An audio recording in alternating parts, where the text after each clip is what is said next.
Magandang araw, narito ang balitang Sindaw Bangsamoro. Alamin ang mga balita, alamin ang mga programang ipinapatupad, bawat kaganapan. Dapat may alam ka, Bangsamoro. Ito ang Balitang Sindaw! BARM, itinalaga si Bayam bilang kalihim ng interior at lokal na pamahalaan. Itinalaga ng Bangsamoro Autonomous Region in Muslim Mindanao si Jordan Bayam bilang bagong kalihim ng Ministry of the Interior and Local Government.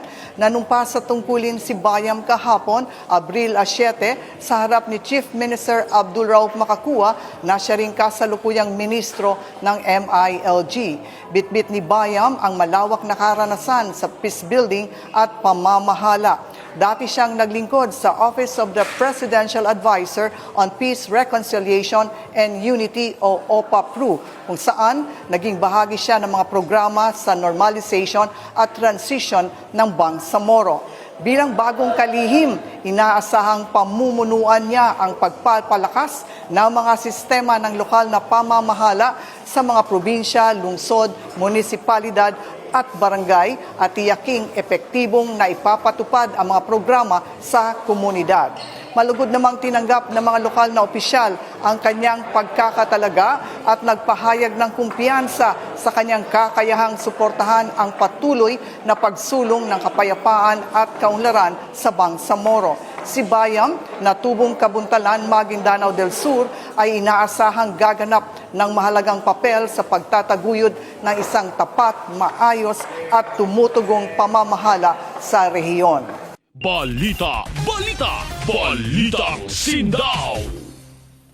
Malinaw na direksyon at pananagutan pinagtibay sa ikalawang araw ng LGOO Congress. Sa ikalawang araw ng 3rd Bangsamoro LGOO Congress, muling binigyang diin ang kahalagahan ng malinaw na direksyon, maayos na sistema at pananagutan sa pagpapatupad ng pamamahala sa buong Bangsamoro. Ayon kay Abdul Rahman Cara, Chief ng MILG Planning Division, mahalagang nakaayon ang lahat ng operasyon sa mga prioridad ng MILG upang makamit ang konkretong resulta. Samantala, ipinaliwanag ni Minaira Sungan, Planning Officer, na ang results-based monitoring ay mahalaga upang mapabuti ang performance at mapalakas ang transparency sa serbisyo publiko. Ipinaalala naman ni Attorney Alman Najar Namla, Provincial Director ng Bangsamoro Human Rights Commission, Basilan, na kailangang maisabuhay ang Bangsamoro Local Governance Code o BLGC sa pamamagitan ng makatao at responsableng pamamahala. Sa bahagi naman ng capacity development, sinabi ni Muhammad Farsi Abu Tasil, Director ng Bangsamoro Local Government Academy, na mahalaga ang tuloy-tuloy na pagkatuto at pananagutan ng mga LGOO kasabay ng pagsasabuhay ng mga pagpapahalaga ng serbisyo, equity, faith, integridad at kredibilidad. Binigyang diin din ni Esmeralda Daphne Pornel, Assistant Director ng Local Government Academy, ang papel ng mga LGOO bilang mga profesional at maaasahang tagapagpatupad ng pamamahala. Nagbahagi naman ng mga karanasan mula sa field sina Ali Abdullah, dating Provincial Director ng DILG Region 12, kasama sina Giovanni Basilgo, LGOO, at Engineer Aida Abbas, dating LGOO, kung saan ibinahagi nila ang mga hamon at realidad sa pagpapatupad ng mga programa sa lokal na pamahalaan. Nagtapos ang araw sa isang open forum na naging pagkakataon para sa mga LGOO na magbahagi ng karanasan, magtanong at matuto mula sa isa't isa. Sa kabuuan, malinaw ang mensahe ng ikalawang araw.